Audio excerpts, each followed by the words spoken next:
नमस्ते फ्रेंड्स। आज फिर से हम आ गए हैं सीआई टॉपिक का जो बेसिक बचा हुआ था उसको कंप्लीट करने के लिए। तो यहाँ पे हम देखते हैं सीआई का जो किस्त है वो कैसे फाइंड आउट करते हैं। तो उसके लिए दो फॉर्मूला है वो आपको याद रखने हैं। यदि आप चाहो तो याद रखना, बाकी मैं आपको एक मेथड बताऊंगा, उससे आप इस क्वेश्चन को सॉल्व कर देंगे। ठीक है, तो फॉर्मूला आपकी स्क्रीन पे दिख ही रहे होंगे, आपको मैंने पहले लिख दिए थे।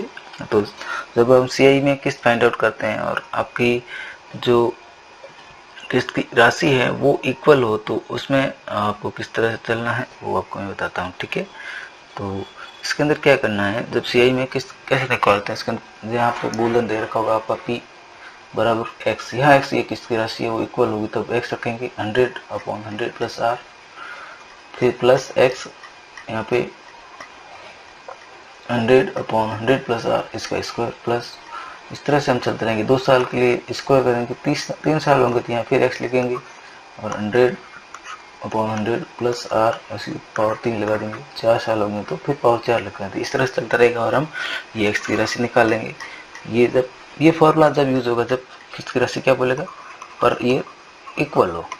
ठीक है, ये फॉर्मूला तब लगेगा। ठीक है, जब फॉर्मूला ये जब किसी की राशि असमान हो तो ये फॉर्मूला लगेगा। इसमें क्या होगा, p into 100 plus R upon 100 minus X into 100 plus R upon 100 minus Y. ये किस्त की राशि है, एक्स किस्त की राशि है, ये वाई। ठीक है, इंटू 100 प्लस आर अपॉन 100 बराबर जेड। तो ये फॉर्मूला बहुत टिपिकल है और यूज करना भी मुश्किल है, तो इसको आपको याद ना रखें तो अभी ठीक है, मैं खाली बताने के लिए आपको बता दिया है, बाकी आपको यूज नहीं लेना है कहीं भी। आपको इस पे जो क्वेश्चन कैसे करने हैं वो मैं आपको बता दूंगा। ठीक है, तो अपने आगे चलते हैं अभी।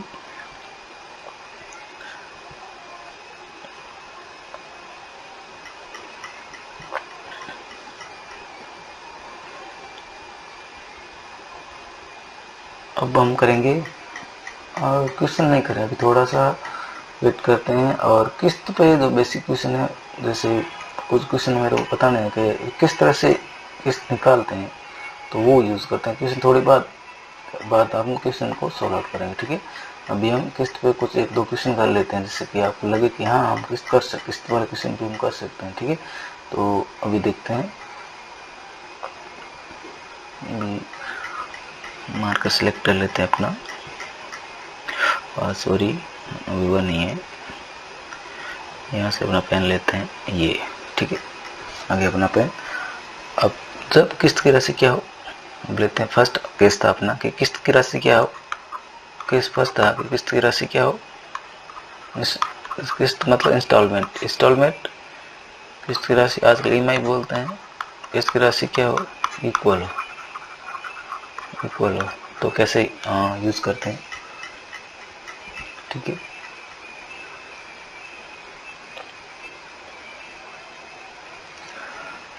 आप अपने रेट मानते हैं कैसे, 25%। क्या मानते हैं, रेट मानते हैं 25%। ये आपको बेसिक बता रहा हूँ, इसका क्वेश्चन में किस तरह से यूज है वो आपको समझ में आ जाएगा।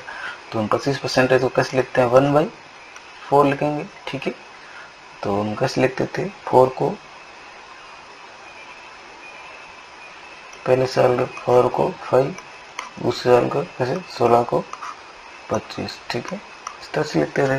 तो अब देखो अब क्या करेंगे, इस तरह से लिखना है, इस तरह से एक फॉर्मेट बनाना है अपने को। भाई बढ़ रहा है, 1 के 4 था पहले, 1 बढ़ा तो 5 हो गया। अब दूसरे साल है तो 4 करेंगे, दूसरे साल के लिए 5 करेंगे।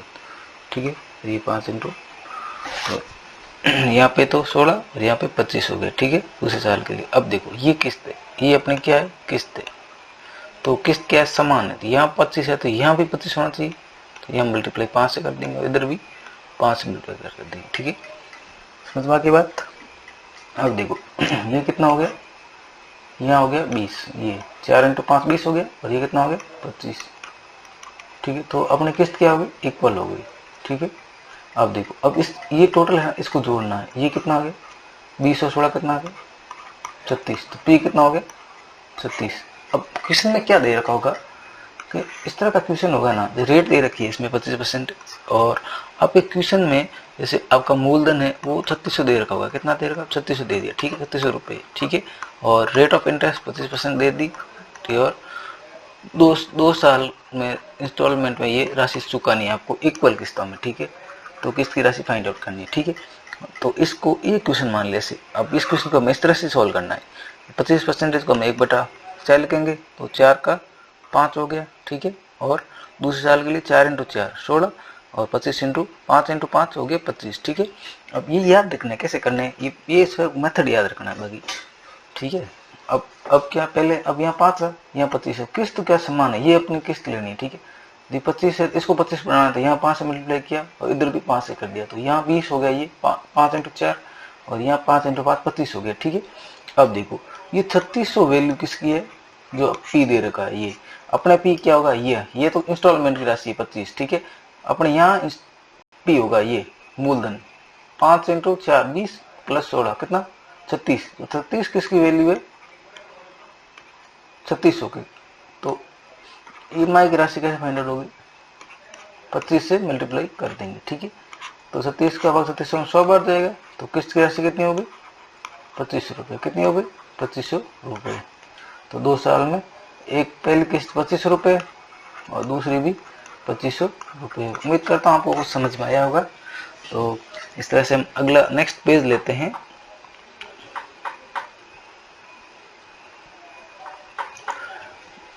नेक्स्ट पेज पे चलते हैं और एक आधा क्वेश्चन इस पे और लेते हैं, फिर हम आपको ये जो क्वेश्चन आ रहे हैं वो करवाएंगे। अभी मैं चाहता हूँ एक और क्वेश्चन आप इस पे करें, कम से कम 1-2 क्वेश्चन और करें, जिससे कि आपको थोड़ा कॉन्फिडेंस आ जाए कि हाँ यार हम कर सकते हैं इन क्वेश्चंस को, ठीक है। तो नीचे थोड़ा नीचे लेते हैं इसको, ठीक है। अब देखते हैं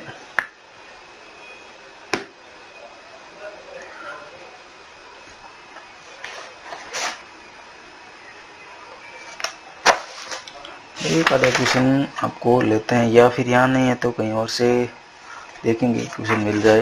देखते हैं एग्जाम्पल के रूप में लेते हैं क्वेश्चन। पेन लेके आते हैं, आपका फिर से चला जाता है। एग्जाम्पल लेते हैं। क्वेश्चन बोल रहा है कि जब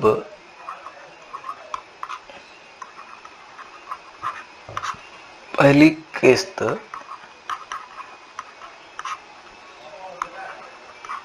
दूसरी की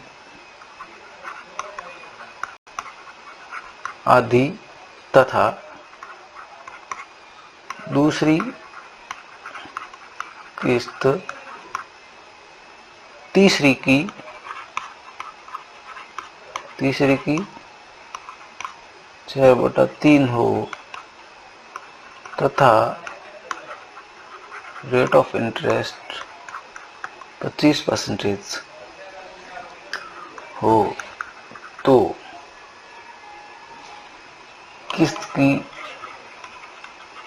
प्रत्येक किस्त की, किसकी, क्योंकि यहाँ किस्त अलग अलग, प्रत्येक किस्त की राशि आपको फाइंड आउट करनी, ठीक है। क्वेश्चन आपको समझ में आ गया। पहली किस्त है वो दूसरी की क्या है आधी, तथा दूसरी किस्त है वो तीसरी की 4/3 हो तथा रेट ऑफ इंटरेस्ट 25% हो, तो प्रत्येक किस्त की राशि आपको फाइंड आउट करनी है, ठीक है। यहाँ अपने को मैं बेसिक बता रहा हूँ, यहाँ आपको मूलधन नहीं दे रखा है, मैं ऐसे ही आपको समझा रहा हूँ कि क्वेश्चन को कैसे सॉल्व आउट करना है। मूलधन दे रखा होगा तो वहाँ मूलधन से डिवाइड करेंगे, किस्त की प्रति किस्त अलग अलग से डिवाइड मल्टीप्लाई कर देंगे तो किस्त की राशि आ जाएगी, ठीक है। तो हमें 1/4 दे रखा है रेट, तो इसका 1/4 होता है 25 का, ठीक है। अब देखो अब क्या होगा कि 4 को हम कैसे लिखेंगे, पहले साल है तो 4 का 4 से कितना हो गया 5, कितना होगा 5। दूसरे साल कितना होगा 16 से 25, कितना होगा 16 से 25। तीसरे साल 4 × 4 तो 66 हो गया, 66 का 125, ठीक है। अब देखो अब क्या बोल रहा है अब ये बोल रहा है क्वेश्चन कि पहले तो हमें करनी है, इस सारी किस्तें हैं इसको एक बार इक्वल करते हैं, ठीक है। पहले इक्वल करते हैं, फिर ये जैसे बोल रहा है ना वैसे करेंगे, ठीक है। अब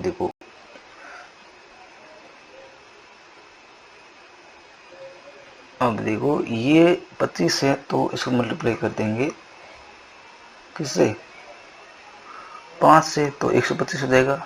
इधर भी 5 से, इसको करेंगे 25 से और इसको भी करेंगे 25 से, इक्वल होगा कि नहीं होगा, हो जाएगा।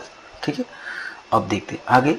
आगे क्या करना है कि आगे बोल रहा है कि जब दूसरी किस्त की आधी पहली किस्त है तो दूसरी किस्त तीसरी की 4/3 हो। ठीक है, क्या बोल रहा है, दूसरी किस्त है वो तीसरी की 4/3 हो। ठीक है, तो इसको हम 3 से मल्टीप्लाई कर देते हैं। ठीक है, और इसको कैसे करेंगे, 4 से। ठीक है, और इसको करेंगे 2 से। कुछ आपको बात समझ में आ गई होगी, क्योंकि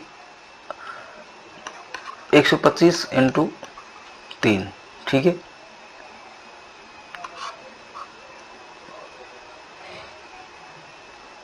ये पहली, ये मान लिया हमने कितनी, तीसरी किस्त। मानी क्या है, अब इसमें 4/3 है, दूसरी किस्त है तो इसकी तीसरी की, तो ये तीसरी की वैल्यू होगी, अब ये होगी दूसरी की। ठीक है, अब तीसरी को 3 से मल्टीप्लाई कर देंगे।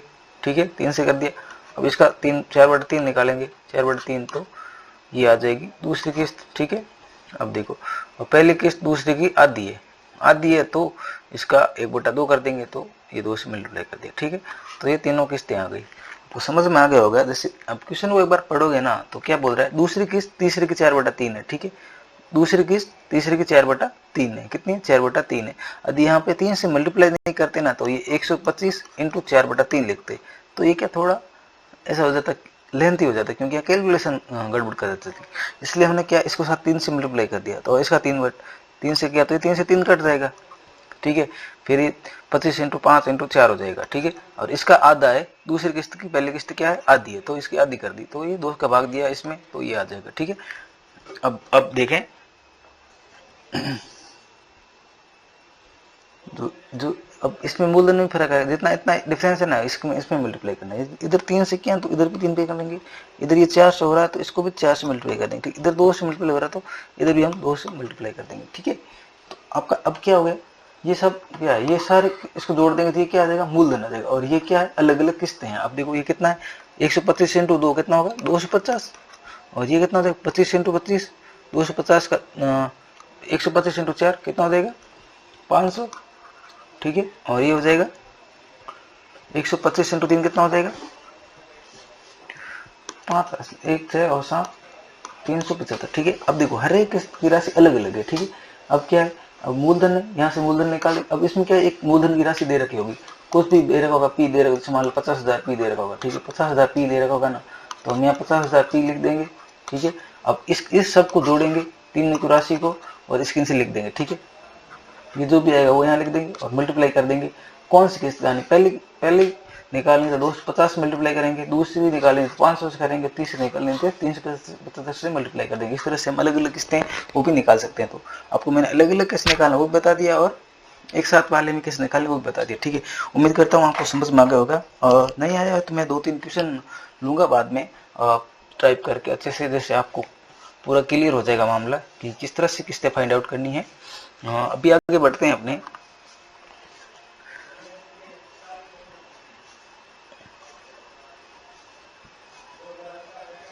अभी आगे क्वेश्चनों पे बढ़ते हैं और क्वेश्चन करते हैं प्रैक्टिस वाले।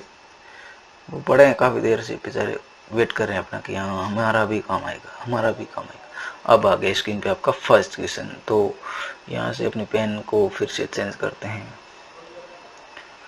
ये आपकी लाल पेन आ गई। अब बोल रहा है क्वेश्चन क्या कि 8,000 रुपए पर 5% की दर से 3 वर्ष का चक्रवृद्धि ब्याज फाइंड आउट करना है। कितना करना है, 3 वर्ष का चक्रवृद्धि ब्याज फाइंड आउट करना है। तो पहले तो सबसे पहले आपको यह करना है कि मैं आपको अलग अलग मेथड बताऊंगा इसके।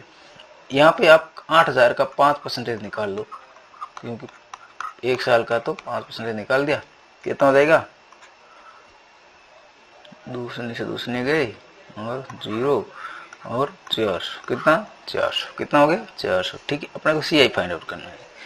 तो 400 और अब 400 का 5% निकाल दो, और अब 3 साल है तो अब फिर ये है ना, इसका भी 5%, इसका 5% निकाल दो। तो मैंने बताया था 3 साल के लिए 3,3,1 से मल्टीप्लाई करना है। तो इसको 3 से किया, इसको 3 से किया और इसको किया 1 से, ठीक है। तो ये कितना आ गया 1200, ठीक है। ये कितना देगा, ये 2 शून्य से 2 शून्य जाएगा, ये 20 और 3 से मल्टीप्लाई गया तो गया 60, ठीक है। ये डबल शून्य से डबल शून्य गया, ये 5 × 25, 25 का भाग 100 में 4 बार, इस 4 से 4 कट जाएगा 1 बार, 1 × 1 1, ठीक है। अब इन तीनों को जोड़ दो तो ये आपका आ जाएगा CI कितना 1260 प्लस 1 1261 रुपये। इसको ऐसे कर सकते हैं, आप चाहो तो CI SI वाला कॉलम है वो उससे कर सकते हैं, आप चाहो तो वो फॉर्मूला है अपना क्या,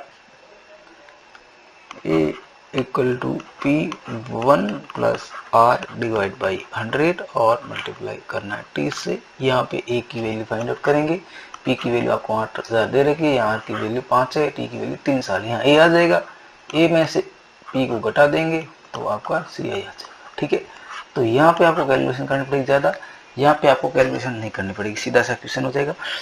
CI SI वाला वो आपको कंसेप्ट बताया था कैसे, एक साइड CI लिखना, एक साइड SI लिखना, एक साइड CI लिखना है। यहाँ आपका SI लिखेंगे, यहाँ आपका CI लिखेंगे, ठीक है।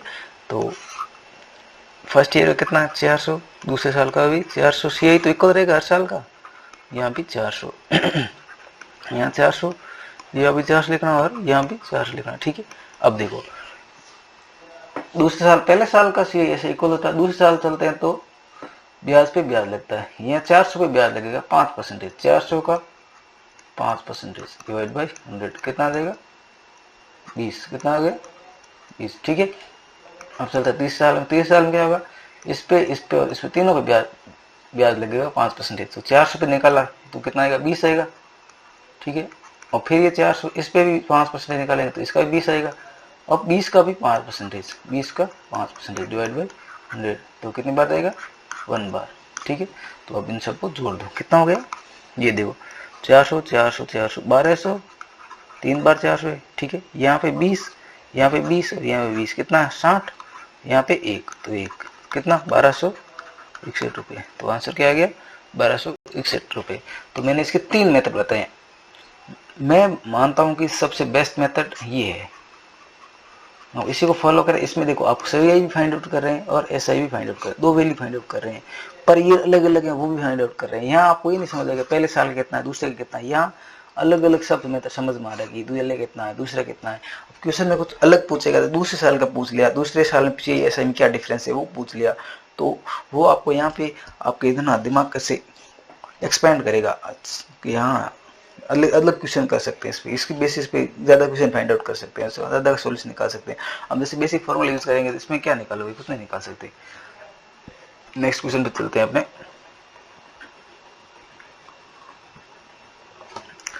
नेक्स्ट क्वेश्चन है अपना स्क्रीन पे भी आ जाएगा, 1 सेकेंड, ये आ गया, ठीक है। ये क्वेश्चन आपकी स्क्रीन पे आ गया है, अपनी पेन सेलेक्ट करते हैं।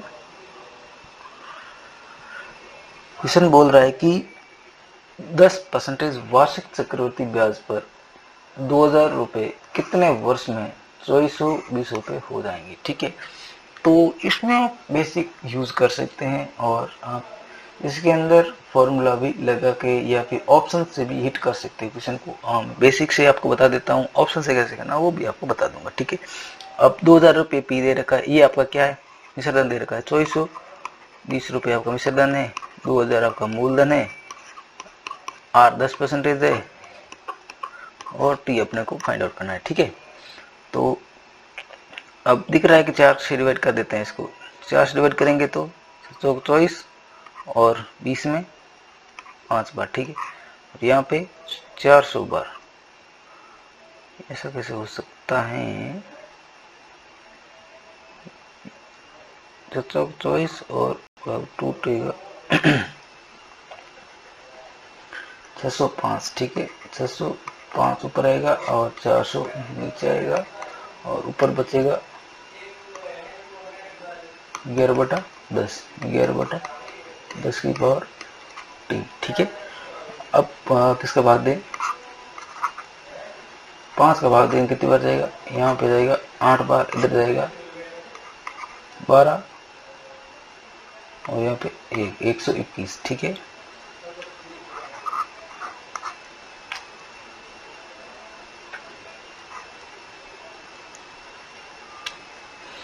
कुछ पॉइंट चूक रहा है थोड़ा सा, यहाँ पे कुछ ना कुछ ऊपर नीचे हो गया है। 2420/2000, 2420/2000। ठीक है, सॉरी, वापस करते हैं। ये 2 का भाग जाएगा 121 बार और यहाँ पे 100 बार। ठीक है, तो आएगा, इसको छोड़ते हैं, इसको छोड़ते हैं, ये हो जाएगा। ठीक है, 121 डिवाइड बाई 100, ये हो जाएगा 11/10 पावर टी। ठीक है, अब देखो इसको कैसे लिख सकते हैं, 11/10 का होल स्क्वायर इक्वल टू 11/10 की पावर टी। अब देखो आधा इक्वल है तो घातें इक्वल होगी, तो टी की वैल्यू कितने आ गई, 2 ईयर्स। ठीक है, बेसिक से ऐसे हो जाएगा। और बात करेंगे हम ऑप्शन से कैसे ऐड करना है, हम देखते हैं। अब देखो 2 साल लेते हैं यहाँ पे और 10% की रेट से लेते हैं। ठीक है, 10% रेट से कितना हो जाएगा 2 साल का, से निकालेंगे 10 + 10 + 10 × 10 डिवाइड बाई 100। ठीक है, कितना आ गया, 10 × 10 20 और 1 21, कितना आ गया 21। ठीक है, से इतना आ गया। ठीक है, कितना 21। ठीक है, अपने क्या फाइंड आउट करना होगा, अब इस क्वेश्चन से हम कुछ भी फाइंड आउट कर सकते हैं। जैसे 21 है तो हम देखते हैं कि इससे हम मूलधन निकालते हैं। जैसे 2420 रुपये, ये 21 यही है, 21 और 100 121 हो गया ऐसा ही। ठीक है, CI 21 CI परसेंटेज में और P हम 100 मानेंगे यहाँ पे, तो आपका मिश्रधन क्या हो जाएगा 121, 100 + 21 कितना 121, तो 2420/121 और उसको मल्टीप्लाई कर देंगे 100 से, तो इसका भाग जाएगा 20 बार, 20 × 100 कितना देगा 2000। तो आपका मूलधन भी 2000 है कि नहीं, 2000 है, तो हाँ ऑप्शन से कर सकते हैं इस क्वेश्चन को, ऑप्शन भी कर सकते हैं और बेसिक से भी कर सकते हैं। ठीक है, मेरे हिसाब से ऑप्शन बेस्ट रहता है, बाकी आपकी इच्छा। नेक्स्ट क्वेश्चन लेते हैं अपने।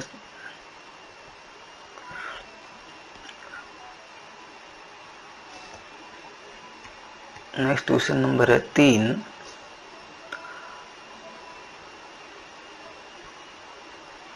नंबर क्वेश्चन बोल रहा है कि कौन सी धनराशि 2 वर्ष में 4% वार्षिक चक्रवृद्धि ब्याज की दर से 1352 रुपए हो जाएगी। कितनी हो जाएगी, 1352 रुपए। ठीक है, तो हम देखो अब इस क्वेश्चन में CI निकालते हैं, परसेंटेज के अंदर CI निकालते हैं, 4 + 4 + 4 × 4 डिवाइड बाई 100। ठीक है, अब देखो 2 साल का मैंने आपको बताया था कैसे रेट याद रखनी है, आपको याद रखनी पड़ेगी, मैं आपको बेसिक से बता रहा हूँ। ठीक है, ये कितना हो गया, 4 + 4 8, 8 + 0.16, तो कितना 8.16। ये तो हो गया आपका CI। तो आपका मिश्रधन कैसे निकालेंगे, 100 + 8.16 कितना 108.16, ये आपका क्या आ गया मिश्रधन। ठीक है, अपने को क्या बताना है, मूलधन फाइंड आउट करना है। तो 108.16 की वैल्यू कितनी है, P फाइंड आउट करना है, 1352 किसकी वैल्यू है 108.16 की, और मल्टीप्लाई कर देंगे 100 से, तो क्या आ जाएगा मूलधन आ जाएगा। ठीक है, ये 100 है, इसको हटा दें और ऊपर 100 से मल्टीप्लाई कर देते हैं। ठीक है, तो अब हम डिवाइड करते हैं, किससे करें कि ये आ जाए, इसको हम 8 से मल्टीप्लाई करते हैं तो ये 8 बाईस में डिवाइड हो जाएगा। ठीक है, आप करके देख लेगा, मेरे को दिख गया, 8 से मल्टीप्लाई करेंगे तो 16 और हो जाएगी 8 8 और 20 और 41 को 4 और 24 8 24 और 8, हाँ सही होगा, 8 बार जाएगा डिवाइड हो जाएगा। ठीक है, अब देखो 8 का डिवाइड करेंगे 100 × 100 में, तो 4 से भाग देंगे, इसमें 2 बार जाएगा, इसमें 4 बार जाएगा, इसमें 2 बार जाएगा, तो क्या जाएगा आंसर 100 × 100 में 8 से डिवाइड करना। ठीक है, तो इसमें कितनी बार जाएगा, 4 से डिवाइड करेंगे तो 25 बार, यहाँ पे 2 बार, 2 का यहाँ 50 बार, 50 × 25 1250 रुपये आंसर। ठीक है, 1250 रुपये इसका आंसर आ जाएगा। ठीक है, हम नेक्स्ट क्वेश्चन पे चलते हैं अपने।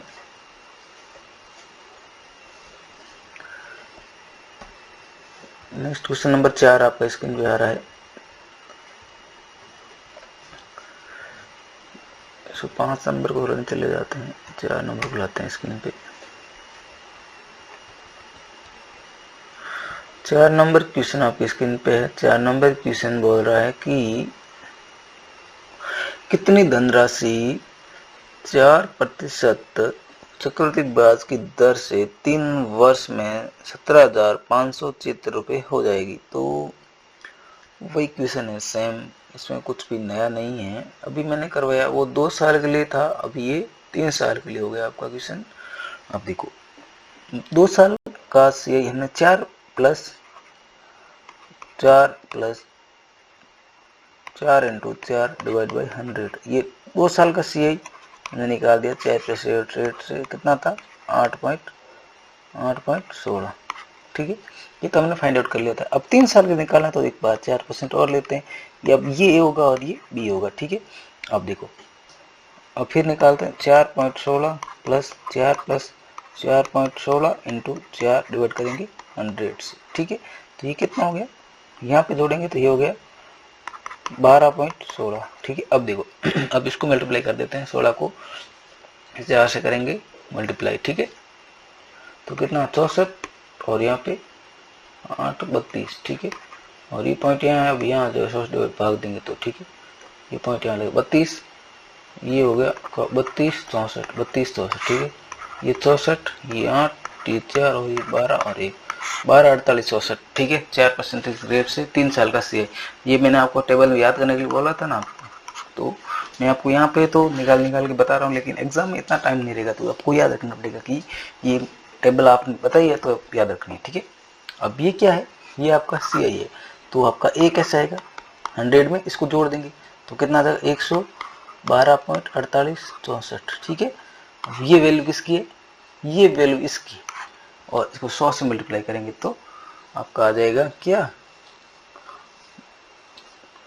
आपका 100 से मल्टीप्लाई करेंगे तो आपका आ जाएगा मूलधन, ठीक है। कहाँ गया क्वेश्चन, कहाँ भाग गया अति देर में, सॉरी यहाँ मिल गया, ठीक है। वापस पेन लेनी पड़ेगी, बड़ी जल्दी भाग गई। अब 17,576 किसकी वैल्यू है 12.4864 की, ठीक है। अब इसको 100 से मल्टीप्लाई करेंगे तो आपका क्या आ जाएगा P आ जाएगा, ठीक है। और आप थोड़ी कैलकुलेशन कर लेना, मैं आपको सीधा आंसर बता देता हूँ, ठीक है।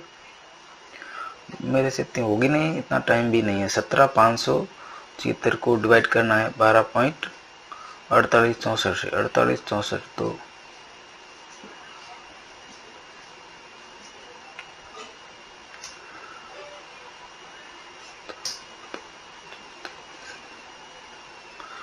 डिवाइड करना है 112 से, कितना है 112 4864 112.4864, ठीक है। तो इसका आंसर आ जाएगा 1556.25 रुपये, ठीक है। इसका आंसर क्या आएगा D, ठीक है।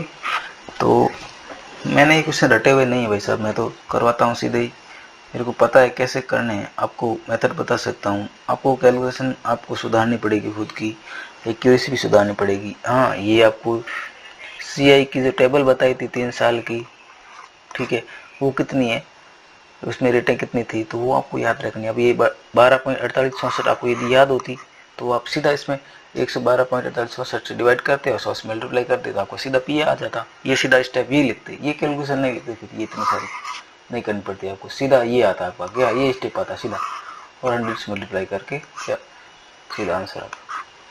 तो फायदा है थोड़ा।